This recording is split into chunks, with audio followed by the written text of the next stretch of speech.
உயிர்தனை வீடு சேர்க்கும் சைவ சித்தாந்தம். அனைவருக்கும் அன்பு வணக்கம். இறை அருளால் கற்க கசடர அறக்கட்டளையின் முயற்சியில் நம் ஐயா கம்பவாரதி இலங்கை திரு ஜெயராஜ் அருளும் சைவ சித்தாந்த தொடர் வகுப்புகள். 3ஆம் பாடம் ஞானாசிரியர் அருணந்தி சிவாச்சாரியார் அருளிய சிவஞான சித்தியார். உயிர் நோக்கு சிவஞான சித்தியார் சுபக்கம் 56வது வகுப்பிற்கு உங்கள் அனைவரையும் அன்புடன் வரவேற்கின்றோம். எல்லாம் வல்ல இறைவனுடைய திருவடிகளை என்னுடைய மனமொழிமைகளால் போற்றி பணிகின்றேன். இவ்வுலகம்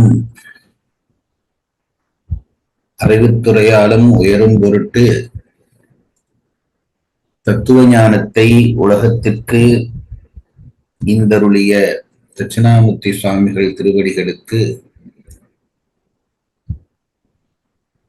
எங்களுடைய பணிவான வணக்கங்களை சமர்ப்பித்து மகிழ்கின்றோம்.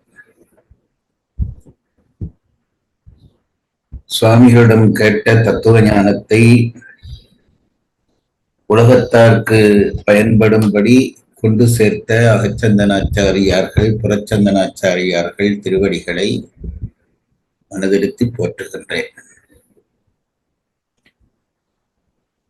இந்த தத்துவ நூல்களில் ஆர்வத்தையும் விருப்பத்தையும் ஓரளவான அறிவையும் தந்துதவிய ஆசிரியர் பெருந்தகைகள் திருவடிகளிலே என் தலை வைத்து வணங்கி மகிழ்கின்றேன்.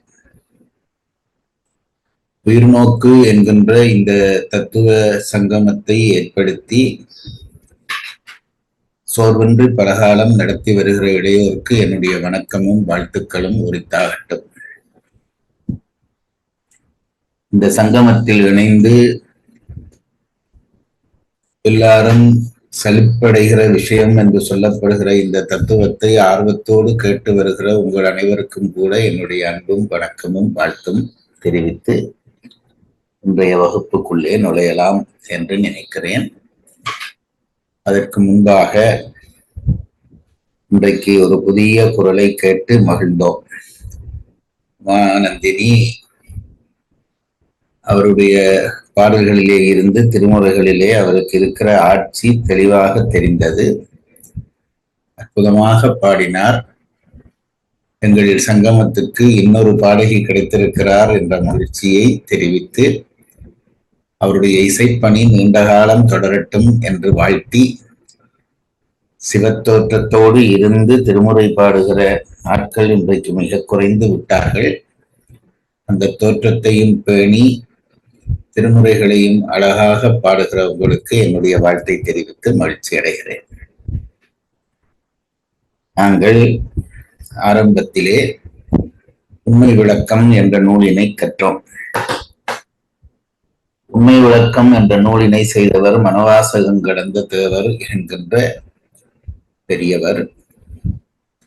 நாம் சொல்லுகின்ற அந்த புறச்சந்தனாச்சாரியார்களுக்குள் ஒருவராக இல்லாவிட்டாலும் தத்துவ ஞானத்தை எளிமையாக விளக்கம் செய்தவர்களுள் அவர் முக்கியமானவராக கருதப்படுகிறார்.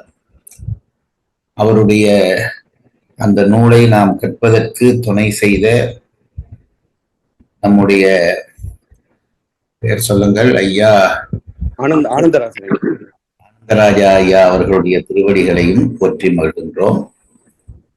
அதைத் தொடர்ந்து திருவருட்பயன் என்கின்ற நூலை கற்கிற வாய்ப்பு கிடைத்தது. உமாவதி சிவாச்சாரியாரால் இயற்றப்பட்ட திருவருட்பயன் என்கின்ற நூலினை நாம் ஓரளவு கற்று முடித்திருக்கின்றோம். அந்த நூலுக்கான உரையினை செய்து நமக்கு வழிகாட்டியவர் யாழ்ப்பாணத்தைச் சேர்ந்த சைவ பெரியார் சிவபாத சுந்தரனார் அவர்கள். அவர்கள் திருவடியையும் போற்றி மகிழ்கின்றேன். அதன் பின்பு நேரடியாக சிவஞான சித்தியார் என்கின்ற சைவ சித்தாந்த நூல்களிலே 2வது நூலாக கருதப்படுகிற பெரிய நூல், உயர்ந்த நூல், அருணந்தி சிவாச்சாரியாரால் செய்யப்பட்ட நூல். அந்த நூலினை நாம் இப்பொழுது கற்க தொடங்கி இருக்கிறோம், கற்க முயன்று வருகிறோம். அந்த நூலுக்கு நமக்கு உரை செய்து வழிகாட்டி கொண்டிருப்பவர் இலங்கையில் வாழ்ந்த ஓய்வு பெற்ற ஒரு நீதியரசர் திருவிடங்கம் ஐயா அவர்கள் காட்டிய உரை. எளிமையான அதே நேரத்திலே ஆழமான அந்த உரையினை முன்கொண்டு நாங்கள் இப்பொழுது அந்த நூலுக்குள்ளே பயணித்துக் கொண்டிருக்கிறோம். பாயிரவியல், அளவையியல் என்ற விவரங்களை முடித்துக் கொண்டு நூலுக்குள்ளே இறங்குகிறார். அப்படி இறங்கிய பொழுது வருகிற பகுதிகளை எல்லாம் நாம் பகுதியாக படித்து இப்பொழுது 64வது பாடல் இன்றைக்கு நாம் படிக்க வேண்டும். அதிலே நாம் தொடங்குகிற பகுதி 58வது பாடலிலே இருந்து தொடங்குகிறது. ஆகவே 58வது பாடலிலே இருந்து பொழிப்புரையை மட்டும் படித்துக் கொண்டு வந்து ஒரு நினைவூட்டலுக்காக பிறகு நாம் 64வது பாடலுக்குள்ளே நுழையலாம். சரிங்க. விநாயக வணக்கம். ஒரு கோட்டன் இருசெவியன் மும்மதத்தன் நால்வாய் ஐங்கரத்தன் ஆறு தருகோட்டம் பிறையிதழி தாழ்சடையான் தரும் ஒரு வாரணத்தின் தாள்கள் உருகோட்டு அன்படும் வணங்கி ஓவாதே இரவு பகல் உணர்வோர் சிந்தை திருகோட்டும் அயன் திருமால் செல்வமும் ஒன்றோ என்ன செய்யும் தேவே. பாடல் 58. பாடல் தலைப்பு முதல்வனது தடத்த வடிவம், அதாவது அருவம், அருவுருவம், உருவம். பொழிப்புரை. பொறுத்தளவிலே சொரூபம், தடத்தம் என்று இறை வடிவங்களை இருகூறுகளாக பிரித்துக் கொள்கிறார்கள். சொரூபம் என்பது நம் சிந்தைக்கும் மொழிக்கும் எட்டாத இறைவனுடைய உண்மை வடிவம் என்று சொல்லப்படுகிறது. இறைவன் நம் சிந்தைக்கும் மொழிக்கும் எட்டாதவனாக எப்பொழுதுமே இருந்து விட்டால் உயிர்கள் உய்வடைய முடியாது. மலவாசனையில் இருந்தும் விலகி உயிர்கள் உய்வடைய முடியாமல் போய்விடும் என்பதால் பெருங்கருணையாளனாகிய இறைவன் அந்த அருவுருவ நிலை, அந்த சொரூப நிலைதான் தன்னுடைய உயர்நிலையாக இருந்தாலும் உயிர்கள் தன்னை பற்றி உய்யும் பொருட்டு அருவம், அருவுருவம், உருவம் என்கின்ற 3 நிலை கொண்ட தடுத்த வடிவத்தையும் ஏற்றுக்கொள்கிறான் என்கிறது சைவ சித்தாந்தம். சைவ சித்தாந்திகள் இறைவனுடைய இந்த தடுத்த வடிவத்திலே அருவம், அருவுருவம், உருவம் என்ற 3 வடிவங்கள் உண்டு என்று ஏற்றுக்கொள்கிறார்கள். அதை சில மாற்று மதத்தவர்கள் மறுக்கிற பொழுது அதற்கான பதில்களை சொல்லத் தொடங்குகிறார் என்ற அளவிலேதான் இந்த இடத்திலே இருந்து நாங்கள் தொடங்குகிறோம். இறைவனுக்கு 3 வடிவங்கள் உண்டு. தடத்தம் உண்டு. தடத்த வடிவத்திலே அருவம் உண்டு, அருவுருவம் உண்டு, உருவம் உண்டு. அருவம் என்பது காட்சிக்குட்படாத நிலை. அருவுருவம் என்பது காட்சிக்குட்பட்டாலும் அங்கப்பிரிவுகள் இல்லாமல் விளங்கிக் கொள்கிற நிலை. உருவம் என்பது நாம் சொல்லுகிற அங்கப்பிரிவுகளோடு சேர்ந்த குணத்தான் என தோல் முக்கனம்மானே என்கின்ற போன்ற வடிவ நிலை கொண்ட நிலை. இந்த 3 நிலையும் இறைவனுக்கு உண்டு என்று சித்தாந்திகள் சொல்ல மாற்று மதத்தவர்கள் மறுக்கிறார்கள். அங்கே இருந்துதான் நாங்கள் தொடங்குகிறோம். மீண்டும் ஒரு தரம் அந்த பொழிப்பை வாசித்து அடுத்த பாட்டு பொழிப்புக்கு போங்க. பொழிப்புரை. அருவம், அருவுருவம், உருவம் என்னும் 3 வடிவங்களும் முதல்வனுக்கு தடத்த வடிவங்களாம். பாடல் 59. பாடல் தலைப்பு உருவத் திருமேனி மாயாகாரிய வடிவம் அன்று அருள் வடிவம். பொழிப்புரை. முதல்வனுக்கு உருவம் உண்டு எனின் அவ்வுருவத்தை உண்டாக்க வேறொரு கடவுள் வேண்டும். தான் நினைத்த உருவம் கொள்வன் எனின் நம்மனோரும் அப்படியே கொள்ளல் வேண்டும். அப்படி அன்று நாம் நினைத்த வடிவம் கொள்ளல் இயலாது. முதல்வன் யோக சித்தரை போல தான் நினைந்த உருவத்தை எடுத்துக் கொள்வன். அதாவது மாற்று மத கொள்கையாளர்கள் இவர்கள் கொள்கையை மறுக்கத் தொடங்குகிறார்கள். உருவம், அருவுருவம், அருவம் ஆகிய 3 நிலை உண்டு என்ற சித்தாந்திகளுடைய கொள்கையை மறுக்கத் தொடங்குகிறார்கள். அவர்களுடைய கொள்கை பெரும்பாலும் இறைவன் அருவ நிலை கொண்டவன் அவனுக்கு உருவம் என்கின்ற ஒன்று கிடையாது என்பது அவர்களுடைய கொள்கையாக இருக்கிறது. ஆகவே அவர்கள் என்ன சொல்கிறார்கள்? இறைவனுக்கு உருவம் இருக்க வாய்ப்பில்லை. அந்த வாசியங்கள் திருப்பி ஒரு தரம் அந்த பொழிப்புரையை. முதல்வனுக்கு உருவம் உண்டு என்னின் அவ்வுருவத்தை உண்டாக்க வேறொரு கடவுள் வேண்டும். இது அவர்களுடைய முதல் எதிர்ப்பாக இருக்கிறது. இப்ப நமக்கெல்லாம் உருவம் தரப்பட்டிருக்கிறது. ஆகவே உருவத்தை தர இறைவன் ஒருவன் வேண்டும். நாம் கொண்டிருக்கிற வடிவங்களை வினைக்கேற்ப தருவதற்காக இறைவனுடைய திருவருள் கட்டாயம் என்பதை நாம் விளங்கிக் கொள்கிறோம். அப்படி நமக்கு உருவம் பெற வேண்டுமானால் உருவத்தை தர நமக்கு மேற்பட்ட ஒரு தெய்வம் வேண்டும் என்பதை நாம் ஒத்துக்கொண்டிருக்கிறோம். அதை வைத்துக்கொண்டு அந்த மாற்று மத கொள்கையாளர்கள் மடக்குகிறார்கள். என்னவென்றால், அப்படி நமக்கு உருவம் தர நமக்கு மேலே ஒருவன் வேண்டும் என்பது உண்மை என்றால், நீங்கள் சொல்வது போல இறைவனுக்கு உருவநிலை என்ற ஒன்றும் இருக்கிறது தான் என்பதை ஏற்றுக்கொள்ள வேண்டுமானால், இறைவனுக்கும் அந்த உருவத்தை தருவதற்கு அவனுக்கு மேற்பட்ட ஒருவர் இருக்க வேண்டும் என்று நீங்கள் சொல்ல ஒத்துக்கொள்கிறீர்களா என்று கேட்கிறார்கள். உருவம் என்று இறைவனுக்கு இருக்கிறது என்று சொன்னால், உருவத்தை தர இறைவனுக்கு மேற்பட்ட ஒருவர் வேண்டும். யார் இறைவனுக்கு அந்த உருவத்தை கொடுத்தார்கள் என்ற கேள்வியை அவர்கள் கிளப்புகிறார்கள். படியுங்கள். முதல்வனுக்கு உருவம் உண்டு என்னின் அவ்வுருவத்தை உண்டாக்க வேறொரு கடவுள் வேண்டும். தான் நினைத்த உருவம் கொள்வன் என்னின் நம்மனோரும் அப்படியே கொள்ளல் வேண்டும். உடனே இவர்கள் சொல்கிறார்கள், சித்தாந்திகள் சொல்கிறார்கள், அப்படி அல்ல, நம்மை போல அல்ல இறைவன் தான் நினைத்த வடிவத்தை ஏற்றுக்கொள்வான். அவனுக்கு வடிவங்கள் உண்டு, தான் நினைத்த வடிவத்தை அவன் பெற்றுக்கொள்வான் என்று சொல்கிறார். உடனே அவர்கள் கேட்கிறார்கள், வடிவம் கொண்ட ஒன்று தன் நினைத்த வடிவத்தை பெறும் என்று முன்னுதாரணம் இருக்குமானால் நமக்கும் அந்த ஆற்றல் இருக்க வேண்டும். நமக்கும் வடிவம் இருக்கிறது, நாங்களும் பலவிதமான வடிவங்களை கொண்டிருக்கிறோம். இறைவனுக்கு வடிவம் இருக்கிறது, வடிவத்தை அவனாக பெற்றுக்கொள்வான், அவனாக ஆக்கிக் கொள்வான் என்றால், வடிவத்தை பெற்றிருக்கிற நாமும் அப்படி ஆக்க வேண்டும் என்றால், இயற்கை என்பது அதுதான். ஒன்றுக்கு இருக்கிற லட்சணமும் அதை சார்ந்த எல்லாவற்றுக்கும் இருக்க வேண்டும்.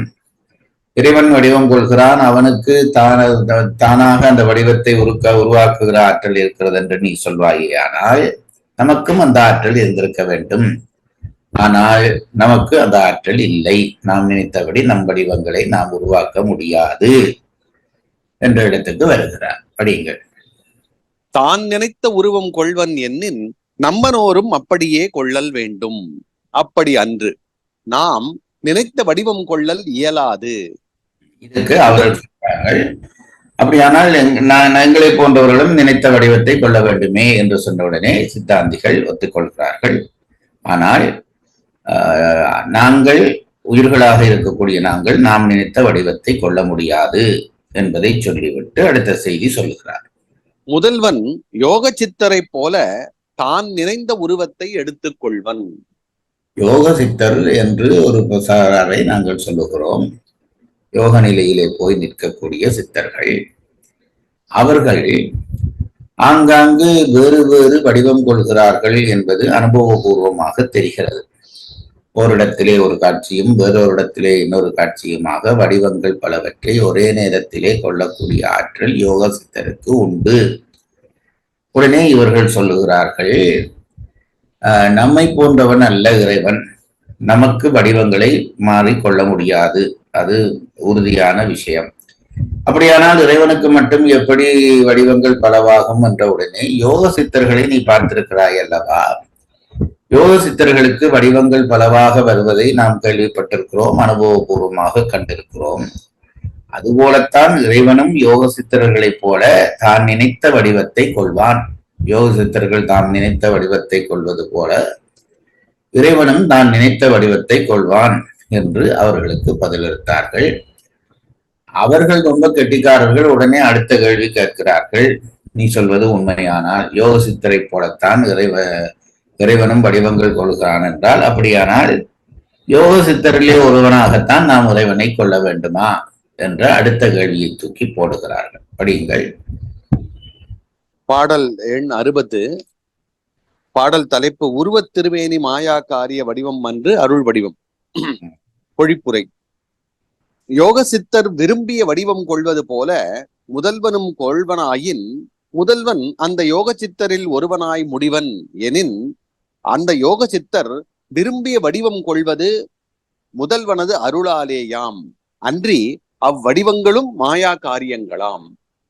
ரெண்டு விஷயத்தை இவர்கள் மறுத்து சொல்கிறார்கள். யோக சித்தர்களிலே ஒருவன் தானா இறைவன் என்றால் இல்லை. அப்படியானால் அதை யோக சித்தர் யார், இறைவன் யார் என்றால், யோக சித்தர்கள் பல வடிவங்கள் கொள்வார்கள் என்பது உண்மை, தாம் நினைத்த வடிவத்தை எடுக்க முடியும் என்பது உண்மை. ஆனால் அந்த வடிவத்தை அவர்கள் தாங்களாக உருவாக்கிக் கொள்வதில்லை. இறைவனுடைய திருவருளாலேதான் அந்த வடிவ மாற்றங்களை அவர்கள் உண்டாக்கி கொள்கிறார்கள். ஆனால் இறைவன் அப்படி அல்ல.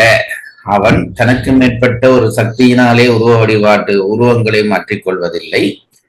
அவன் தானாக சக்தி ரூபமாக வடிவங்களை மாற்றிக்கொள்கிறான். யோக சித்தர்கள் கொள்ளுகிற வடிவங்கள் என்பது வடிவ மாற்றங்கள் இறையருளாலே அவர்கள் பெற்றுக்கொள்வது. ஆனால் அந்த வடிவங்களும் மாயா காரியங்கள் தான்.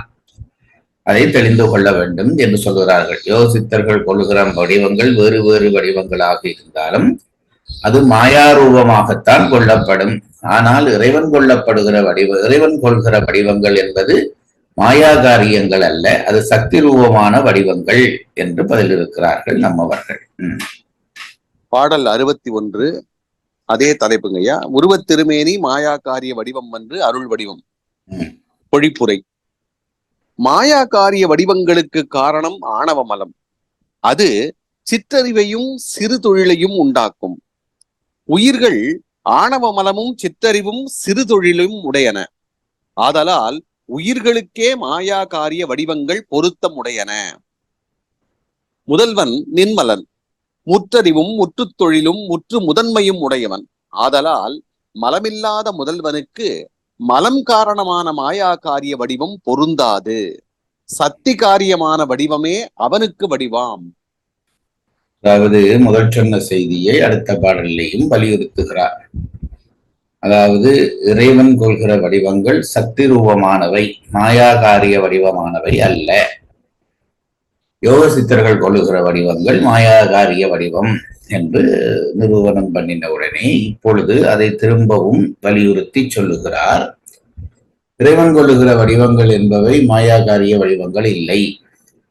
மாயாகாரிய வடிவங்கள் யாருக்கு வரும் என்ற கேள்வி எழுகிற பொழுது, எவனுக்கு கண்ம வினை இருக்கிறதோ அந்த கண்ம வினைக்கேற்பதான் மாயையிலே இருந்து அவன் வடிவங்களை பெற்றுக் கொள்கிறான். அப்போ கண்ம வினை இருந்தால் மாயாகாரிய வடிவம் தான் வரும். கண்ம வினை எவனுக்கு இருக்கிறது என்று கேட்டால், அவன் எவனுக்கு ஆணவ மனத்தினுடைய பாதிப்பு இருக்கிறதோ அவனுக்குத்தான் கண்மம் உண்டாகி அந்த கண்மத்துக்கு காரணமாக மாயையிலிருந்து உருவங்கள் உண்டாகும். இந்த மூன்றையும் சொல்லிவிட்டு ஆணவ தொடர்புள்ள ஒருவனுக்கு ஏற்படுகிற வடிவ மாற்றங்கள் எல்லாம் மாயாகாரியமாகத்தான் இருக்க வேண்டும் என்று சொல்கிறார். பிறகு வருகிறார், இறைவனுக்கு ஆணவ பாதிப்பு இல்லை, அதை புரிந்து கொள்ள வேண்டும் என்கிறார். ஆணவ பாதிப்பு இல்லை என்றால் இறைவன் முற்றாக ஆணவத்தில் இருந்து விடுபட்டவன். அவனுக்கு ஆணவம் என்கின்ற பாதிப்பே இல்லை. அதை எப்படி சொல்வார்கள் என்றால், ஆணவத்தினுடைய பாதிப்பு இறைவனுக்கு துளியளவும் இல்லை. சூரியனிலே இருட்டிருக்க வாய்ப்பில்லை. பெரிய ஒளி வந்து விட்டால் பிறகு அந்த ஒளியிலே இருள் இருக்க வாய்ப்பில்லை. அவன் பெரும் கருணையானவன், பேரொளியானவன். ஆகவே அவனை ஆணவம் பற்றாது, உயிர்களை ஆணவம் பற்றும். ஆகவே ஆணவம் பற்றாத இறைவனுக்கு கண்மம் இருக்க வாய்ப்பில்லை. கண்மம் இல்லாத இறைவனுக்கு மாயா வடிவங்கள் வருவதற்கு வாய்ப்பில்லை. ஆகவே இறைவன் கொள்கிற வடிவங்கள் மாயாகாரிய வடிவங்கள் என்று நினைப்பது தவறு. அவனுக்கு ஆணவ பற்றில்லை, அதனாலே கண்மம் இல்லை, அதனாலே மாயா வடிவங்கள் இல்லை என்றால் அந்த வடிவங்கள் எப்படி வந்தது என்றால் அது சக்தி ரூபமாக உண்டான வடிவங்கள் என்று நிரூபணம் பண்ணுகிறார். பாடல் எண் 62. பாடல் தலைப்பு உருவத் திருமேனி பற்றி வரும் ஆசங்கையை பரிகரித்தல். பொழிப்புரை. முதல்வனுக்கு சத்தியே வடிவம் எண்ணின் வடிவப் பொருள்கள் பரிணமித்து அழிவடைவன. ஆதலால் முதல்வனது வடிவம் உருவம் என்றல் கூடாது. அருவம் என்றலே பொருத்தம் உடையது எனின் பரிணமித்து அழிவெய்தல் 6 அத்துவாக்களுக்குட்பட்ட பொருள்களின் இயல்பாம். முதல்வன் 6 அத்துவாக்களையும் கடந்த பொருள். ஆதலால் அக்குற்றம் அவனிடத்தில் செல்லாது. அவனோ விடுவதாக இல்லை. அவன் திருப்பி தொடர்ந்து ஒரு கேள்வி கேட்கிறான். இறைவனுக்கு உருவம் உண்டு என்கிறாய், அது சக்தி ரூபம் என்கிறாய், இருந்து விட்டு போகட்டும். வடிவம் என்று ஒன்று இருந்தால் அது பரிணாமம் பெற வேண்டும், பரிணாமம் பெற்று அழிய வேண்டும். அப்பொழுதுதான் அது வடிவம் என்ற லட்சணத்துக்கு ஆளாகும். நீ இறைவனுக்கு பரிணாமம் இருக்கிறது என்று சொல்கிறாய், வடிவம் இருக்கிறது என்று சொல்கிறாய், ஆகவே பரிணாமம் பட்டு அதுவும் அழிய வேண்டும், அப்படி அல்லவா என்று கேள்வியை தொடங்குகிறார். திருப்பி படியுங்கள். முதல்வனுக்கு சத்தியே வடிவம் எனின் வடிவப் பொருள்கள் பரிணமித்து அழிவடைவன. ஆதலால் முதல்வனது வடிவம் உருவம் என்றல் கூடாது. அருவம் என்றலே பொருத்தம் உடையது எனின் பரிணமித்து அழிவெய்தல் 6 அத்துவாக்களுக்குட்பட்ட பொருள்களின் இயல்பாம். அந்த முதல் வரியோடு சேர்த்து அந்த அருவமே வாசிக்க திருப்பி அருவமே பொருத்தம். அதனால் முதல்வனது வடிவம் உருவம் என்றல் கூடாது. அருவம் என்றலே பொருத்தமுடையது எனின் பரிணமித்து அழிவெய்தல் 6 அத்துவாக்களுக்குட்பட்ட பொருள்களின் இயல்பாம். பரிணாமமும் அந்த பரிணாமம் காரணமாக அழிவெய்தலும் அத்துவாக்களுக்கு உட்பட்ட பொருள்களுக்கே நிகழும். அதாவது சொற்பிரபஞ்சம், பொருட்பிரபஞ்சம் என்று நாங்கள் சொல்லுகிறதாகிய அந்த பிரபஞ்சங்களுக்குள்ளே அகப்பட்டு நிற்கிற ஆன்மாக்களுக்குத்தான் பரிணாமமும் அழிவும் நிகழும். மந்திரம், பதம், வண்ணம் என்கின்ற சொற்பிரபஞ்சமும் தத்துவம், போனம், கலை என்ற இந்த பொருட்பிரபஞ்சமும் அமைந்திருக்கக்கூடிய அந்த சூழலுக்குள் சென்ற ஒரு உயிருக்குத்தான் பரிணாமமும் அழிவும் ஏற்படும். இறைவன் அத்துவாக்களுக்கு உட்பட்டவன் அல்ல, அத்துவாக்களை கடந்து நிற்கிறவன். அதனாலே அவனுக்கும் அந்த அழிவும் பரிணாமமும் வரும் என்று சொல்வது பிழை என்று இவர்கள் மறுக்கிறார்கள். பாடல் எண் 63. பாடல் தலைப்பு உருவத் திருமேனி பற்றி வரும் ஆசங்கையை பரிகரித்தல். பொழிப்புரை. உலகத்து பொருள்கள் உருவமும் அருவமுமாய் இருக்கும். ஒன்று மற்றொன்றின் இயல்புடையதாக மாட்டாது. ஆதலால் முதல்வன் அருவப் பொருளே எண்ணின் அருவுருவமும் உருவமும் ஆகிய இயல்புடையவனாக மாட்டான் எனப்பட்டு உலகத்து பொருள்களுள் ஒருவனாய் முடிவன். அதாவது இந்த மறுப்பாளர்கள் என்ன சொல்றார்கள்? இறைவன் அருவத் திருமேனி மட்டும் உடையவன் என்பதுதான் அவருடைய கொள்கை. இப்ப இவர்கள் அதை மறுக்கிறதுக்கு சொல்கிறார்கள். இந்த உலகப் பொருள்களை நாங்கள் பார்க்கிறோம், உருவப் பொருளாக இருந்தால் அது அருவப் பொருளாக இருக்க வாய்ப்பில்லை. ஏதோ ஒரு தன்மைதான் அதிலே கொண்டிருக்க முடியும். அருவப் பொருளாக இருந்தால் அதிலே உருவத்தன்மை இருக்க வாய்ப்பில்லை. இது நமக்கு தெரிந்த விஷயம். அதற்கு அவர்கள் உதாரணம் சொல்வார்கள். ஆகாயம் போன்ற அருவத்திலே உருவம் பெற வாய்ப்பில்லை, மண் போன்ற உருவத்திலே அருவம் பெற வாய்ப்பில்லை. ஆகவே ஏதோ ஒரு தன்மைதான் கொண்டிருக்க வேண்டும் என்பதுதான் நிஜம். இப்பொழுது முடிவுக்கு வருகிறார்கள். இவர்கள் என்ன சொல்லுகிறார்கள் என்றால், இறைவனை நீ அருவத்திருமேனி மட்டும் உடையவன் என்கிறாய். மற்ற சமயத்தவர்கள் என்ன சொல்கிறார்கள்? இறைவன் காட்சிக்குட்படாத அருவத்திருமேனி மட்டும் கொண்டவன் என்று சொன்னால், அப்போ நீ என்ன சொல்ல வருகிறாய்? இந்த உலகப் பொருள்களை பார், அது உருவத்திருமேனியாக மட்டும் இருந்தால் அதிலே அருவம் பெறாது, அருவத்திருமேனியாக மட்டும் இருந்தால் உருவம் பெறாது என்று நாங்கள் முன்னமே கண்டுகொண்டோம். இப்போ நீ இறைவனுக்கு இருப்பது அருவத்திருமேனி மட்டும் தான் என்று சொன்னால், அப்படியானால் அவனுக்கு வேற திருமேனிகள் இருக்க வாய்ப்பில்லை. அருவத்திருமேனி மட்டும் இருக்கிறது என்றால் உருவமோ அருவுருவமோ இருக்க வாய்ப்பில்லை. அதை வைத்துக் கொண்டு ஒரு முடிவு சொல்லுகிறார்கள். அது என்ன? படிங்க கடைசி வரியை. ஆதலால் முதல்வன் அருவப் பொருளே எண்ணின் அருவுருவமும் உருவமும் ஆகிய இயல்புடையவனாக மாட்டான் எனப்பட்டு உலகத்து பொருள்களுள் ஒருவனாய் முடிவன். அப்போ இவன் அருவத்திருமேனி மட்டும்தான் என்றால் அவனுக்கு உருவத்திருமேனி இல்லை, அருவுருவத்திருமேனி இல்லை. ஆகவே அருவத்திருமேனி மட்டும் இருக்கிறது. அப்படி இருக்கிறது உலகப் பொருள்களுக்கான இயல்பு. ஒன்று இருந்தால் இன்னொன்று இருக்காது. ஆகவே இறைவனும் உலகப் பொருள்களிலே ஒன்று என்று ஆகிவிடுவான். ஆகவே அந்த கொள்கையை நம்மால் ஏற்க முடியாது என்கிறார்கள்.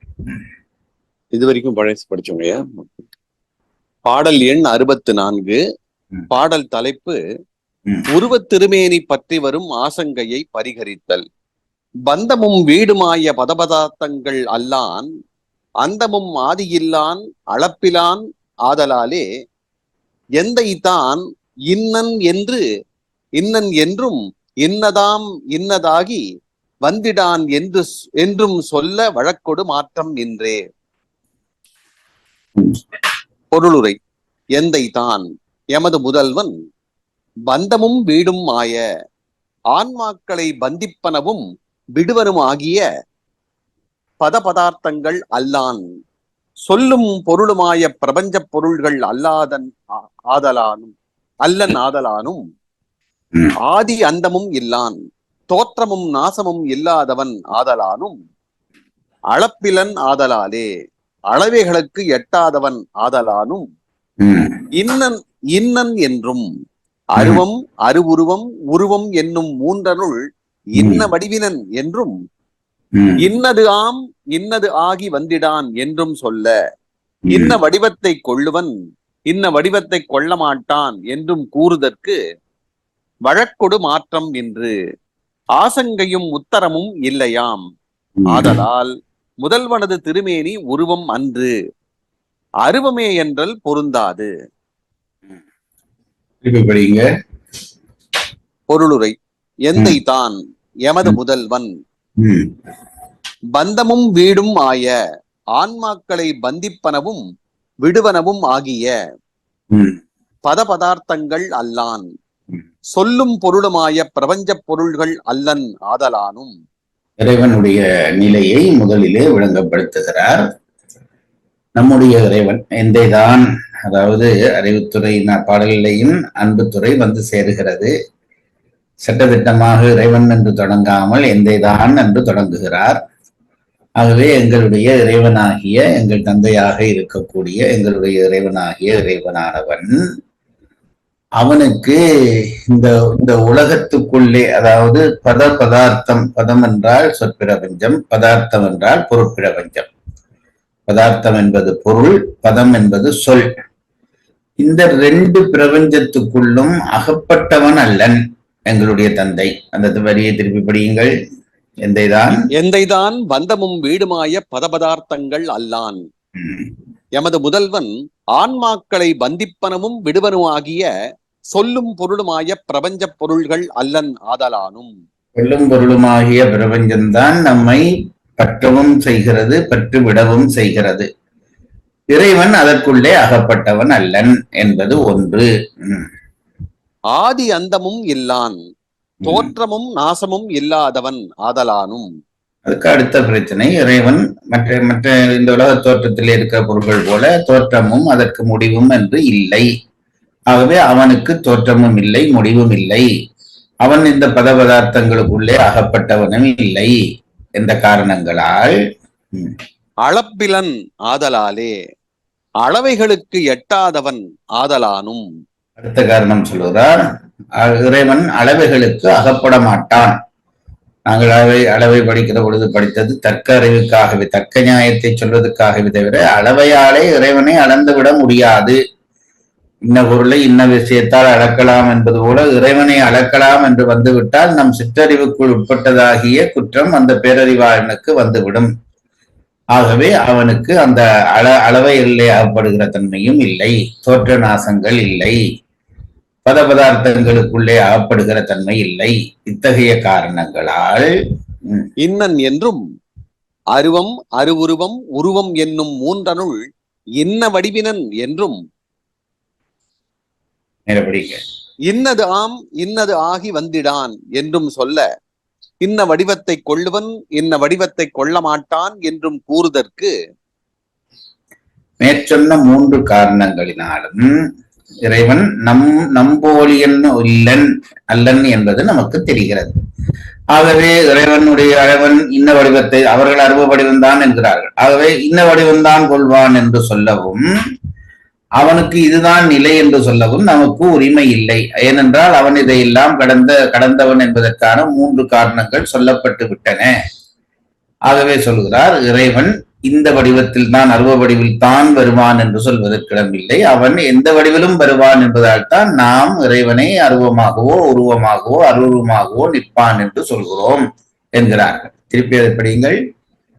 இன்னன் என்றும் இன்னதாம் இன்னது ஆகி வந்திடான் என்றும் சொல்ல அருவம் அருவுருவம் உருவம் என்னும் மூன்றனுள் இன்ன வடிவினன் என்றும் இன்ன வடிவத்தை கொள்ளுவன் இன்ன வடிவத்தை கொள்ள மாட்டான் என்றும் கூறுதற்கு. அது சொல்றதுக்கு உனக்கு என்ன அதிகாரம்? அவனை அளக்கிற அதிகாரம் இருந்தால்தான் நீ சொல்லலாம் இறைவனுக்கு இதுதான் வடிவம், அவன் இப்படித்தான் வருவான் என்று சொல்ல உனக்கு அதிகாரம் இல்லை. அவன் அருவமாகத்தான் இருப்பான், உருவமாகத்தான் இருப்பான், அருவுருவமாகத்தான் இருப்பான் என்று உறுதியாக சொல்ல உனக்கு வழி இல்லை. ஆகவே உறுதிபட ஒரு ஒன்றை சொல்ல முடியாவிட்டால் மூன்றும் இருக்கலாம் என்றுதான் எடுத்துக்கொள்ள வேண்டும். அதனால்தான் நாம் அப்படி எடுத்துக்கொள்கிறோம் என்று சொல்கிறார்கள். வழக்கொடு மாற்றம் இன்று ஆசங்கையும் உத்தரமும் இல்லையாம். வழக்கு மாற்றம் என்பது சந்தேகத்துக்கும் இல்லை, அதற்கு பதிலும் இல்லை. சந்தேகத்தை கேட்கவும் முடியாது, பதில் சொல்லவும் முடியாது. இறைவன் இப்படித்தான் என்று கேள்வி கேட்கவும் முடியாது, அதற்கு பதில் சொல்லவும் முடியாது. அவன் இதையெல்லாம் கடந்தவன். அறிவுக்குட்பட்ட விஷயங்களிலேதான் சந்தேகம் கேட்கவும் முடியும், பதில் சொல்லவும் முடியும். நம் அறிவை கடந்த விஷயங்களிலே சந்தேகம் கேட்கவும் வாய்ப்பில்லை, பதில் சொல்லவும் வாய்ப்பில்லை என்கிறார். ஆதலால் முதல்வனது திருமேனி உருவம் அன்று, அருவமே என்றல் பொருந்தாது. ஆகவே உருவமில்லை, அருவந்தான் என்று நீ உறுதிபட சொல்வது பொருந்தாது என்கிறார். குறிப்புரை: பந்தமும் வீடுமாய பதபதார்த்தங்கள் அல்லான். பந்தமும் வீடுமாய பதபதார்த்தங்கள் சொல்லும் பொருளுமாகிய பிரபஞ்சங்கள். அவை அருவும் உருவுமாய் விளங்கும் தத்துவ தாத்விகங்கள். இத்தத்துவ தாத்விகங்கள் தோன்றி இருந்து பிறக்கிற பொருட்கள் தாத்வீகங்கள். அதை பிறகு நாங்கள் படிப்போம். நாங்கள் தத்துவங்களுக்குள்ளே ஒன்றாக வாயுவை படித்தோம் என்றால் இந்த வாயுவிலே 8 வகையான 10 வகையான வாயுக்கள் இருக்கிறது என்று பிரிவுகள் வரும்.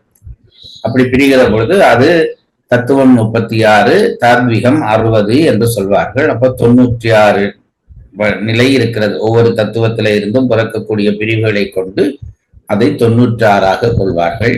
தத்துவங்கள் அருவமாக நிற்பவை, தாத்விகங்கள் தோற்றி நிற்பவை என்று சொல்லப்படுகிறது. அவை அருவும் உருவமாய் விளங்கும் தத்துவ தாத்விகங்கள். இத்தத்துவ தாத்விகங்கள் தோன்றி அழிதலாலும் அளந்தறியப்படுவன ஆதலாலும் சடப்பொருளாய் அசத்தாம். அவையெல்லாம் அசத்து பொருள்கள். அதாவது அவற்றுக்கென்று ஒரு உயிர்த்தன்மை இல்லை, அறிவுத்தன்மை இல்லை. தத்துவங்களாகட்டும் தாத்விகங்களாகட்டும் அவை தோன்றி நின்று அழிவன. ஆகவே அவற்றுக்கு அறிவுத்தன்மை இல்லை. ஏதோ இன்னொன்றால் இயக்கப்படுமே தவிர அதுவாக இயங்குகிற தன்மை அதற்கு இல்லை என்கிறார். முதல்வன் தத்துவ தாத்விக பொருள்களுள் ஒன்றாதல் இலனாயும் தோற்ற நாசங்கள் இலனாயும் அளந்தறியப்படாதவனாயும் இருக்கும் சத்து பொருளாதலால் அருவம் அருவுருவம் உருவம் என்றும் மூன்றனுள் விரும்பிய ஒரு வடிவத்தை எடுக்கும் வன்மை உடையன். அவனுக்கு அந்த அதிகாரம் உண்டு. அவன் இந்த உயிர்த்தன்மை கொண்ட இந்த உலகப் பொருட்களுக்குள்ளே கட்டுப்பட்டு நிற்கக்கூடிய நம்போலியன் அல்லன். அதனால் அவன் விரும்பிய வடிவத்தை கொள்வான். ஆகவே அருவ வடிவம்தான் அவனுக்கு உரியது என்று சொல்லுகிற உரிமை உனக்கு இல்லை என்கிறார். முதல்வன் தத்துவ தாத்விக பொருள்களுள் ஒன்றாதல் இலனாயும் தோற்ற நாசங்கள் இலனாயும் அளந்தறியப்படாதவனாயும் இருக்கும் சத்து பொருள் ஆதலால் அருவம் அருவுருவம் உருவம் என்னும் மூன்றனுள் விரும்பிய ஒரு வடிவத்தை எடுக்கும் வன்மை உடையன். ஆதலால் அவனது திருமேனி உருவம் அன்று, அருவமே என்று கூறுதல் பொருந்தாது என்பது. அவனது திருமேனி உருவமன்று அருவமே, அது சேர்த்து வாசிக்க வேண்டும். உருவமன்று அருவமே என்று கூறுதல் பொருந்தாது. இதனால் முதல்வன் சத்து பொருள் என்று அவனது இலக்கணம் கூறியவாறுவாம். இதிலே இறைவன் தான் நினைத்த வடிவத்தை கொள்வான் என்று சொன்ன அதே நேரத்திலே இறைவன் நம்மை போன்ற உலகப் பொருள் போல் அசத்து பொருள் இல்லை, அவன் சத்து பொருள் என்பதையும் நூலாசிரியர் கூறிவிட்டார் என்கிறார். கூறியவாறுமாம். இதனால் முதல்வன் சத்து பொருள் என்று அவனது இலக்கணம் கூறியவாறுமாம். பதம் என்றால் சொல், பதார்த்தம் என்றால் பொருள். பாருங்கள், நாங்கள் பயன்படுத்துகிற பல சொற்களுக்கே நாங்கள் பொருள் தெரியாமல் ஒரு பழக்கத்திலே சொல்லிக் கொண்டு வருகிறோம். இந்த பதார்த்தம் என்று வந்தவுடனே தான் அது என்ன பதம், அது என்ன பதார்த்தம் என்றால், பதம் என்பது சொல், பதார்த்தம் என்பது பொருள். இன்றைக்கு மத்தியான சாப்பிட்டுல என்ன பதார்த்தம் எல்லாம் பண்ணி இருக்கிறீங்க என்றால் என்ன பொருள் எல்லாம் பண்ணி இருக்கிறீர்கள் என்பது அர்த்தம்.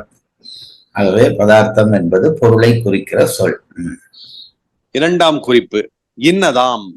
ஆம் என்பது ஆகும் என்பதன் விகாரம். இலக்கணமா சொல்ற ஆம் என்பது ஆகும் என்பதனுடைய விகாரப்பட்டு நிற்கிற ஒரு வார்த்தை பிரயோகம் என்கிறார். ஆகுதல் என்றால் உளதாதல், அதாவது உண்டாதல். ஆகுதல் என்பது உருவாக்கப்படுதல், அதான் உண்டாதல் என்று அதற்கு விளக்கம் எழுதுகிறார். சொற்களுக்கான விளக்கங்களை தருகிறார். பொழிப்புரை. முதல்வன் பிரபஞ்ச பொருள்களின் இயல்புடையன் அல்லன் ஆதலாலும், தோற்ற நாசங்கள் இளன் ஆதலாலும், அளந்தறியப்படாதவன் ஆதலாலும், இன்ன வடிவினன் என்றும் இன்ன வடிவத்தை கொள்ளுவன் என்றும் இன்ன வடிவத்தை கொள்ள மாட்டான் என்றும் கூறுதல் அரிதாம். ஆதலால் முதல்வனது வடிவம் உருவமன்று அருவமே என்றல் பொருந்தாது. 3 காரணங்களை சொல்லி, அவன் உலகப் பொருள்கள் போன்ற ஒருவனானவன் அல்லன், அதை கடந்தவன். ஆகவே உலகப் பொருள் நியாயத்தை வைத்துக் கொண்டு அவன் இப்படித்தான் இருப்பான் என்று சொல்லுகிற உரிமை நமக்கு இல்லை. ஆகவே நீ அருவந்தான் என்று வாதிடுகிறாய். அப்படி வாதிட முடியாது. அப்படி நீ உறுதிப்படுத்தி சொல்வாயானால் உன் சிற்றறிவுக்குள்ளே பேரறிவாளன் ஆகிய இறைவன் அகப்பட்டு விட்டான் என்று ஆகிவிடும். ஆகவே அப்படி நீ சொல்வது தவறு என்று இவர்கள் வலியுறுத்துகிறார்கள். பாடல் எண் 64 மறுவாசிப்பு. பாடல் தலைப்பு உருவத் திருமேனி பற்றி வரும் ஆசங்கையை பரிகரித்தல். பாடல். பந்தமும் வீடுமாய பதபதார்த்தங்கள் அல்லான், அந்தமும் ஆதியில்லான் அளப்பிலன் ஆதலாலே, எந்தைதான் இன்னன் என்றும் இன்னதாம் இன்னதாகி வந்திடான் என்றும் சொல்ல வழக்கொடு மாற்றம் இன்றே. பொழிப்புரை. முதல்வன் பிரபஞ்ச பொருள்களின் இயல்புடையன் அல்லன் ஆதலாலும், தோற்ற நாசங்கள் இளன் ஆதலாலும், அளந்தறியப்படாதவன் ஆதலாலும், இன்ன வடிவினன் என்றும் இன்ன வடிவத்தை கொள்ளுவன் என்றும் இன்ன வடிவத்தை கொள்ள மாட்டான் என்றும் கூறுதல் அரிதாம். ஆதலால் முதல்வனது வடிவம் உருவம் அன்று அருவமே என்றல் பொருந்தாது. விற்பொருள்களுக்கும் இறைவனுக்குமான வித்தியாசத்துக்கான 3 காரணங்களை சொல்லிவிட்டு, ஆகவே இறைவன் நம் அறிவுக்கு உட்படக்கூடியவன் அல்ல. அவன் எந்த வடிவத்தையும் கொள்ளலாம். அவன் அருவமாகவும் வரலாம், உருவமாகவும் வரலாம், அருவமாகவும் வரலாம். அப்படி இருக்கிற பொழுது இன்ன வடிவமாகத்தான் இருப்பான் என்று நீ வலியுறுத்தி கூறுவது, அதாவது இறைவனுடைய வடிவம் அருவந்தான் என்று நீ வலியுறுத்தி கூறுவது என்பது பொருந்தாது என்பதை உறுதிப்பட சொல்கிறார். பாடல் எண் 65. பாடல் தலைப்பு உருவத் திருமேனி பற்றி வரும் ஆசங்கையை பரிகரித்தல். குறித்ததொன்றாக மாட்டா குறைவிலன் ஆதலானும், நெறிப்பட நிறைந்த ஞான தொழிலுடை நிலைமையானும், வெறுப்பொடு விருப்பு தன்பால் மேவுதல் இலாமையானும், நிறுத்திடும் நினைந்த மேனி நின்மலன் அருளினாலே. பொருளுரை. குறித்தது ஒன்று ஆக மாட்டா குறைவிலன் ஆதலானும், தான் நினைந்தது ஒன்றாக மாட்டாத குறைவிலன் ஆதலாலும், தான் நினைந்ததொன்றாக மாட்டாத குறைவிலன் ஆதலாலும்,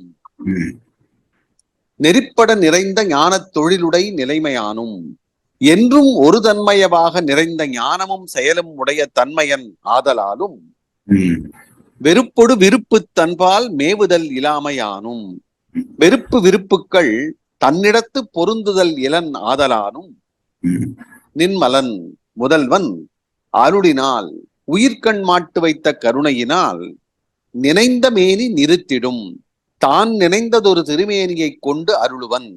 ஆதலால் முதல்வனது திருவேணி உருவமன்று அருவமே என்றல் பொருந்தாது. குறித்தது ஒன்று ஆக மாட்டா குறைவிலன் ஆதலானும், இறைவனுக்கு இப்படி அவன் நினைத்த ஒரு வடிவத்தை அவனால் எடுக்க முடியாது என்றால் அது ஒரு குறையாக ஆகும். அந்த குறைவு அவனிடம் இல்லை. குறித்தது நினைத்தது என்ன, அந்த வரியை சொல்லுங்கள். குறித்தது ஒன்று ஆக மாட்டா குறைவிலன். ஆக மாட்டாமல் இருந்தால் அது குறைவு. அவனிடம் அந்த குறைவு இல்லை. அவன் எந்த வடிவத்தையும் எடுக்கக்கூடியவன். நெறிப்பட நிறைந்த ஞான தொழிலுடை நிலைமையானும் என்றும் ஒரு தன்மையவாக நிறைந்த ஞானமும் செயலும் உடைய தன்மையன் ஆதலாலும். நம்முடைய அறிவுதான் குறை அறிவு. ஆகவே அது வளரும் தேயும். நம்முடைய அறிவு குணவயப்பட்டு கூடும் குறையும். இறைவனுக்கு அப்படி அல்ல. அவனுடைய அறிவும் அவனுடைய செயலும் என்றைக்கும் ஒரு தன்மையுடையதாக இருக்கும். அதிலே மாற்றங்கள் இருக்க வாய்ப்பில்லை. மாற்றம் ஒன்றுதான் மாறாதது என்ற கொள்கை எல்லாம் உலக தத்துவத்துக்கு பொருந்துமே தவிர இறை தத்துவத்துக்கு பொருந்தாது என்கிறார். வெறுப்பொடு விருப்பு தன்பால் மேவுதல் இலாமையானும் வெறுப்பு விருப்புக்கள் தன்னிடத்து பொருந்துதல் இளன் ஆதலாலும். இறைவனிடம் அதான் வேண்டுதல் வேண்டாம். இந்த விருப்பு வெறுப்பு இல்லாத தன்மை வந்தென்றால் மெல்ல மெல்ல மெல்ல இறைத்தன்மை கொள்கிறார்கள் என்று அர்த்தம். இறைவனுக்கு விருப்பம் இல்லை, வெறுப்பும் இல்லை. அப்ப என்ன சாமி இருக்கிறது என்று கேட்டால் அது ஒன்னும் அறிவுக்கு புரியாது. அவனுக்கு விருப்பு இருக்கிறதா என்றால் இல்லை. அப்ப வெறுப்பு இருக்கிறதா என்றால் இல்லை. ரெண்டும் இல்லாத ஒருவனாக அவன் எப்பொழுதும் இருப்பான். அது பற்றி பல சந்தேகங்கள் எல்லாம் கிளப்பி இருக்கிறார்கள். அப்படி விருப்பில்லாதவனாக இருந்தால் எப்படி இந்த ஆன்மாக்களை அவன் ஈடேற்ற செய்வான் என்றால் அது அவன் கொண்ட விருப்பினாலே அல்ல. ஆன்மாக்கள் பக்குவப்பட அவனை அணுக அணுக அணுக அவற்றுக்கு தெளிவுண்டாகுமே தவிர அவன் விருப்பு கொள்ளவும் மாட்டான், வெறுப்பு கொள்ளவும் மாட்டான் என்பதுதான் இறைவனுடைய நிலை என்கிறார்கள். நின்மலன் முதல்வன் அருளினால் உயிர்கண் மாட்டு வைத்த கருணையினால் என்று பெயருடைய, அதாவது மடப்பாதிப்பு இல்லாதவன் என்பது அது இறைவன். நின்மலன் அருளினால் உயிர்கண் மாட்டு வைத்த கருணையினால் நினைந்த மேனி நிறுத்திடும் தான் நினைந்த ஒரு திருமேனியை கொண்டு அருளுவன். உயிர்கள் மாட்டு கொண்ட கருணையினாலே தான் நினைத்த வடிவத்தை அவன் எடுப்பான். இது உங்களுக்கு ஞாபகம் இருக்கும். எனக்கு அந்த குரல் உடனே வருகிறதா தெரியவில்லை.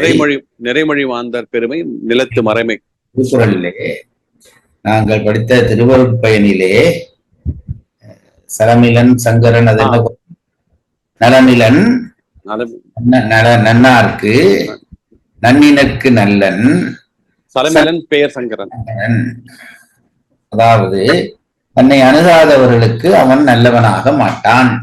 நலமிலன் நன்னார்க்கு நன்னினருக்கு நல்லன். தன்னை அணுகினவர்களுக்கு அவன் நல்லவனாக இருப்பான். தன்னை அணுகாதவர்களுக்கு அவன் நன்மை செய்ய மாட்டான். தன்னை அணுகினவர்களுக்கு நன்மை செய்வான். அப்ப இது ரெண்டும் சொன்னோடனே என்ன ஆகிறது? இறைவனுக்கும் விருப்பு வெறுப்பு இருக்கிறது என்று ஆகிறது. சித்தாந்த கொள்கை அப்படியே படார் என்று விழுந்து உடைந்து போய்விடும். ஏனென்றால் நன்னிய அடியார்களுக்கு நன்மை செய்கிறான், நன்னாத அடியார்களுக்கு நன்மை செய்கிறான் இல்லை. ஆகவே அப்படியானால் இறைவனுக்கும் விருப்பு வெறுப்பு உண்டா என்று கேட்டதற்கு பதில் சொல்லும் பதிலாக இது ரெண்டும் அவனிடம் இருக்கிறது, ஆனால் அவன் விருப்பு வெறுப்பு இல்லாதவன் என்றான். சலமிலன் பெயர் சங்கரன் என்று சொல்லுகிறார். ஆகவே அது என்ன எங்களுக்கு புரியவில்லையே, அவனுக்கு விருப்பு இருக்கிறது என்கிறீர்கள், விருப்பு இல்லை என்கிறீர்கள், பிறகு அவன் விருப்பு வெறுப்பு இல்லாதவன் என்கிறீர்கள் என்று குழப்பம் வருவதற்குத்தான் நாங்கள் படிக்கிற பொழுது படித்தோம். இறைவனுடைய சன்னதியிலே அவனுடைய செயற்பாடுகள் எல்லாம் சக்தி ரூபமாக நிகழுமே தவிர அவன் பற்று வைக்க மாட்டான். அதுக்கு நான் முன்பும் சொன்னேன், விடிகாலையிலே எழும்பி கண்ணாடியிலே முகம் பார்த்தால் அசிங்கமாக தெரிகிறது.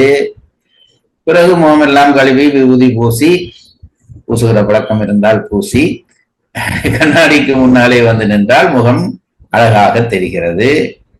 அப்படியானால் காலையிலே எழுந்து பார்க்கிற பொழுது கண்ணாடிக்கு என்மேல் வெறுப்பும், பிறகு விபூதி எல்லாம் பூசின பிறகு விருப்பம் வந்ததா என்றால் முதல் அழகில்லாமல் காட்டியது இப்ப அழகாக காட்டுகிறது என்றால் அது கண்ணாடியினுடைய தன்மையிலே மாற்றம் இல்லை. நீ மாறினாய். நீ அழுக்காக இருந்த பொழுது அழுக்காக தோன்றினாய், அழகாக இருந்த பொழுது அழகாக தோன்றுகிறாய். ஆனால் கண்ணாடிக்கு சலனம் இல்லை. சலனம் இல்லாமல் இருக்கிறபடியால் தான் அது உன்னை காட்டுகிறது. அது போலத்தான் இறைவனும் நீ அவனை அணுகிற பொழுது சரியான முறையிலே அணுகினாய், சரியான தோற்றத்தை தருவான். சரியில்லாமல் இருந்தால் சரியில்லாமல் இருப்பான். அது அவனுடைய விருப்பு வெறுப்பு காரணமாக நிகழ்வதில்லை, உன்னுடைய குறை காரணமாக நிகழ்வது என்பதை சொல்கிறார்கள். விளக்கு கம்ப வெளிச்சத்துக்கு கீழே போனால் வெளிச்சம் பெறுகிறோம், தூரே போனால் இருட்டை பெறுகிறோம். விளக்கு கம்பத்துக்கு விருப்பு வெறுப்பு இருக்கிறதா? கிட்டே வந்தால் வெளிச்சம் காட்டுவேன், தூரே போனால் வெறுப்பு காட்டுவேன் என்று. விளக்கு கம்பத்துக்கு அது இல்லை. அதுபோலத்தான் இறைவனுக்கும் விருப்பு வெறுப்பு இல்லை என்பதை நாம் புரிந்து கொள்ள வேண்டும். அவனை அணுக அணுக அணுக நமக்கும் அந்த விருப்பு வெறுப்பு இல்லாமல் போய்கொண்டிருக்கும்.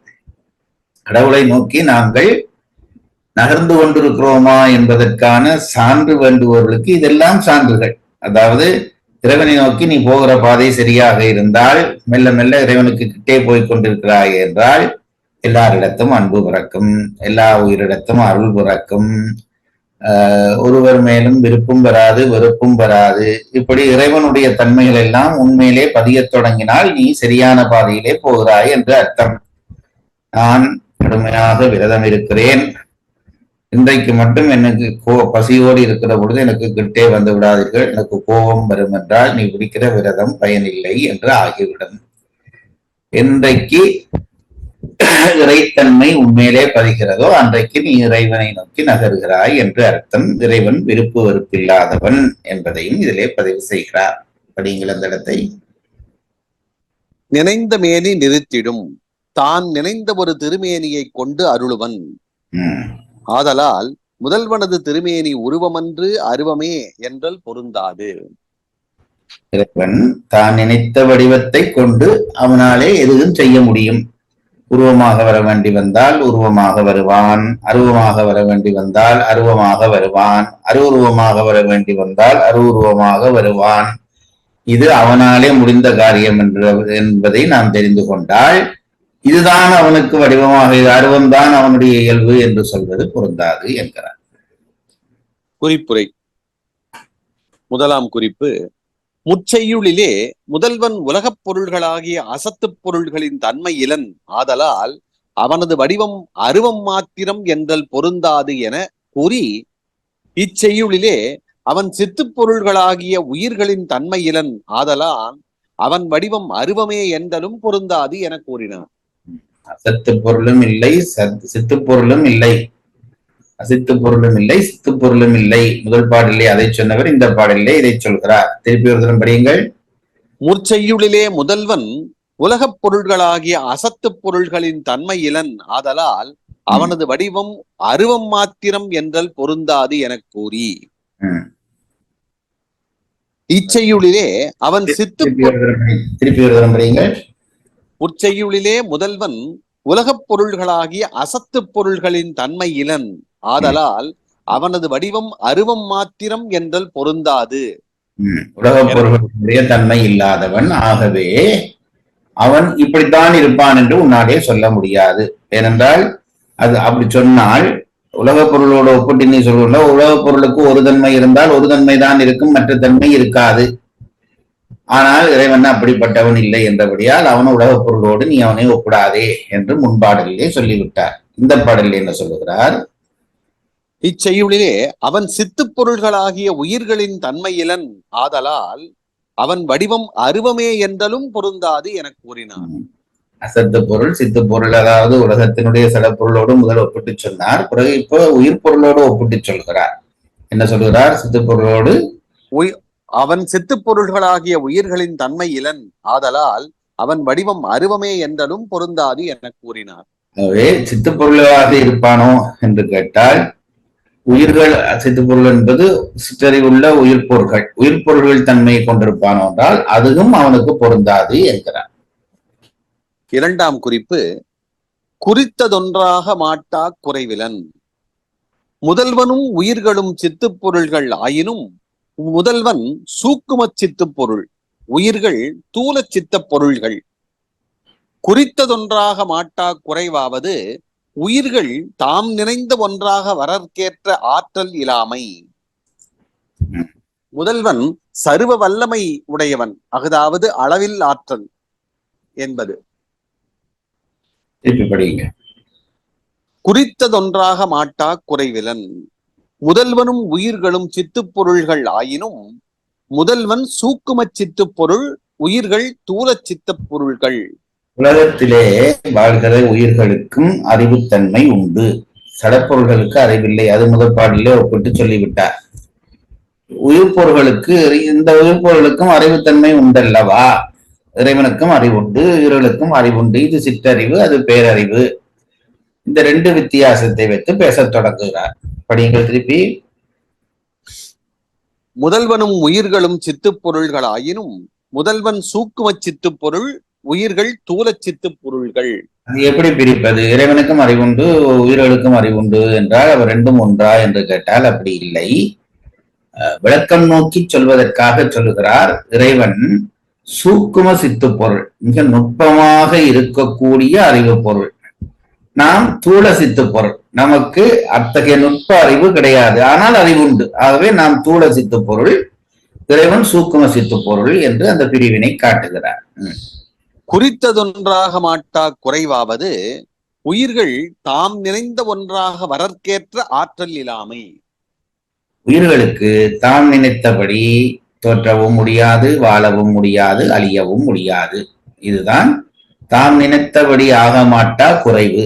இறைவனுக்கு அந்த குறைவு இல்லை. அவன் நினைத்தபடி தோன்றுவான், நினைத்தபடி நிற்பான், நினைத்தபடி மறைவான்.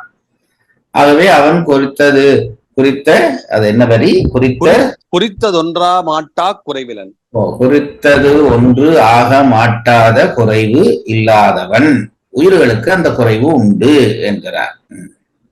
முதல்வன் சர்வ வல்லமை, அதாவது அளவில் ஆற்றல் உடையவன் என்பது. அளவில் ஆற்றல் என்றால் இந்த வார்த்தைகளை எல்லாம் நாங்கள் இப்ப சும்மா பயன்படுத்துகிறோம். உண்மையான பொருள் என்னென்றால் அளவில் ஆற்றல் என்றால் எல்லை இல்லாத ஆற்றல். எல்லை இல்லாத ஆற்றல் என்றால் எல்லா ஆற்றலும் உடையவன் என்று அர்த்தம்.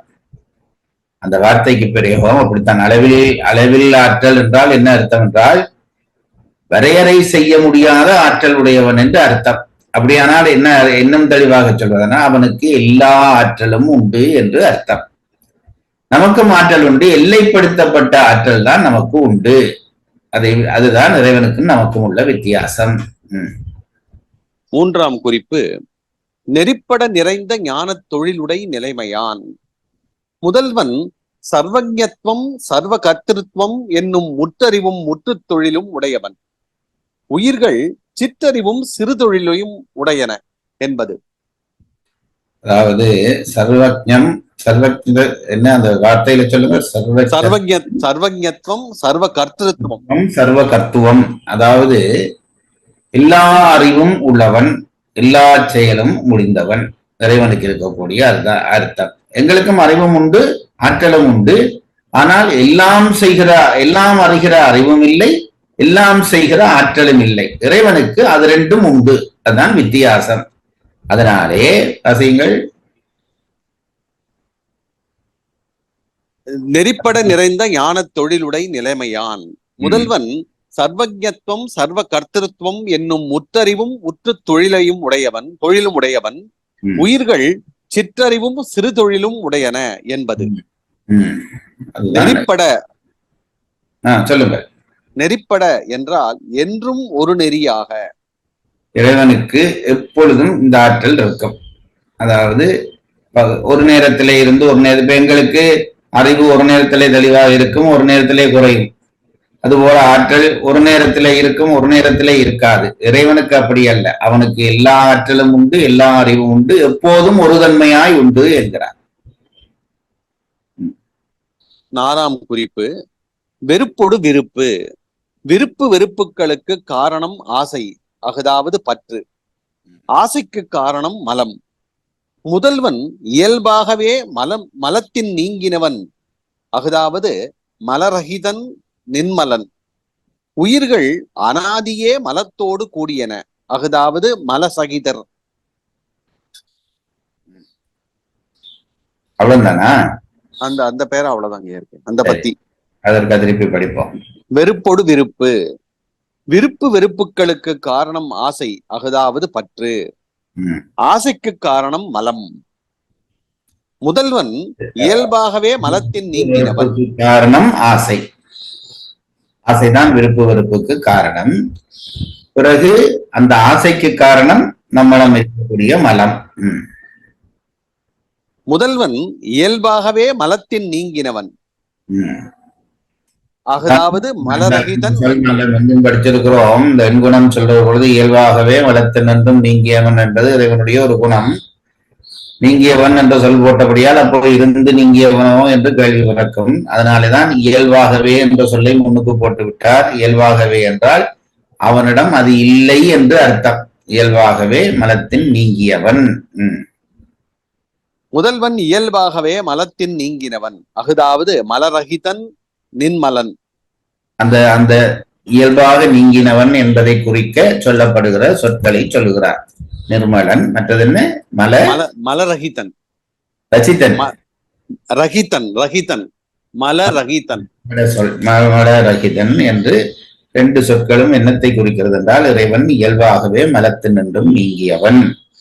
ஆன்மாக்கள் மலத்தை விட்டு நீங்காதவை. அதற்கு ரெண்டு பேர் சொல்லுகிறார். உயிர்கள் அனாதியே மலத்தோடு கூடியன. அதாவது மல சகிதர். சகிதன் என்றால் மல சகிதமாக இருப்பவர், மனைவி சகிதமாக வருக என்று சொல்லுகிறோம் அல்லவா? அப்படியானால் அதனோடு சேர்ந்து இருக்கிறது என்று அர்த்தம். இங்கனம் முதல்வன் உயிர்களின் தன்மையிலன் ஆதலால் அவன் நினைந்த வடிவம் எடுக்கும் இயல்புடையவன். ஆதலால் அவன் வடிவம் அருவம் ஒன்றே என்றால் பொருந்தாது. இறைவன் உயிர்களை விட வேறுபட்டவன். அவன் நினைத்த காரியத்தை செய்யக்கூடிய ஆற்றலும் அறிவும் கொண்டவன். உயிர்கள் அப்படிப்பட்டவை அல்ல.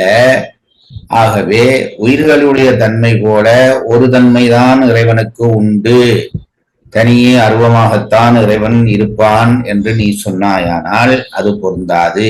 அப்படி சொன்னால் உயிர்களைப் போல இறைவனும் ஆகிவிடுவான். அவனாலே அருவம் மட்டும்தான் கொள்ள முடியும், உருவம் கொள்ள முடியாது, அருவுருவம் கொள்ள முடியாது என்று ஆகிவிடும். அப்படியானால் நினைத்த காரியத்தை செய்கிற அறிவும் ஆற்றலும் இறைவனுக்கு இல்லை என்று ஆகிவிடும். ஆனால் இறைவனுக்கு அது உண்டு என்பதை நீயும் ஒத்துக்கொள்கிறாய். ஆகவே அருவ வடிவம்தான் இறைவனுடைய வடிவம், உருவ வடிவம் அவனுடைய வடிவம் இல்லை என்று சொல்வது பொருந்தாது என்கிறார். இங்கே கூறியவற்றால் முதல்வன் சித்துப்பொருள் என்று அவனது இலக்கணம் கூறியதும் காண்க. இந்த இப்ப சொல்லப்பட்ட விஷயங்களாலே இறைவன் சித்துப்பொருள் என்கின்ற விஷயத்தையும் நிரூபணம் பண்ணி இருக்கிறார். முதல் பாட்டிலே இன்னொன்றை நிரூபணம் பண்ணியதாக சொன்னார். இந்த பாடலிலே இறைவன் சித்துப்பொருள் என்பதை சொல்வதாக அது சொல்ல வந்த விஷயம் வேறு, ஆனால் அந்த விஷயத்துக்கூடாக இந்த விஷயமும் நிறுவப்பட்டிருக்கிறது என்று சொல்லி முடிக்கிறார்.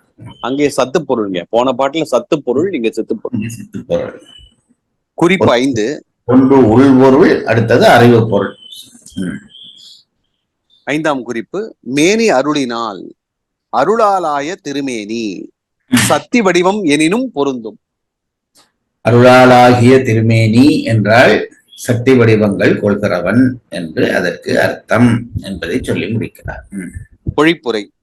முதல்வன் அளவில் ஆற்றலும் முற்றறிவு முற்று தொழில்களும் இயல்பாகவே பாசத்தின் நீங்கிய தன்மையும் உடையன். ஆதலால் தான் நினைந்ததொரு திருமேனியை எடுத்துக் கொள்ளும் இயல்புடையன். ஆதலால் அவனது திருமேனி உருவமன்று அருவமே என்றல் பொருந்தாது.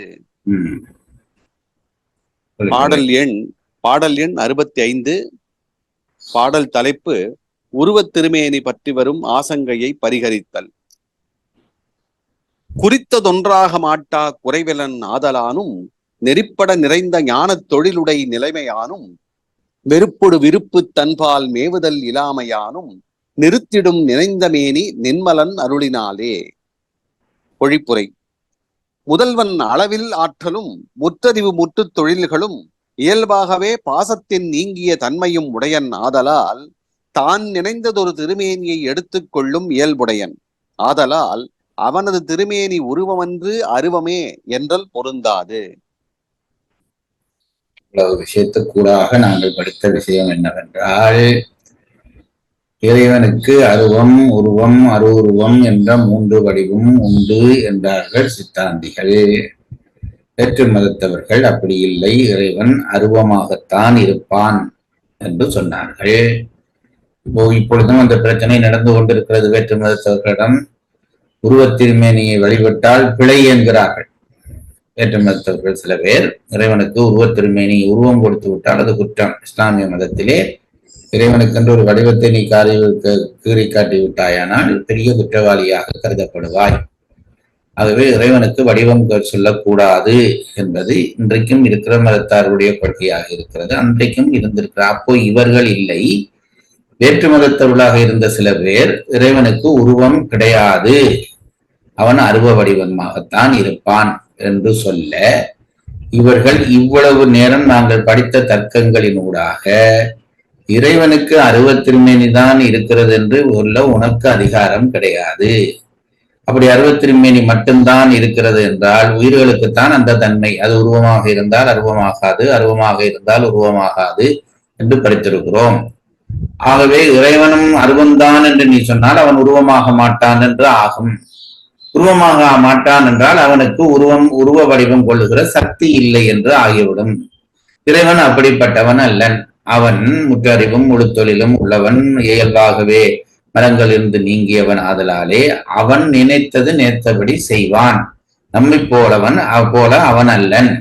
ஆகவே இறைவனுக்கு இது ஒரு வடிவம்தான் என்று நீ வரையறுத்து கூற உன்னாலே முடியாது. கூறினால் நீ இறைவனை கொச்சைப்படுத்துகிறாய், இறைவனை ஆற்றல் இல்லாதவன் என்று சொல்கிறாய்.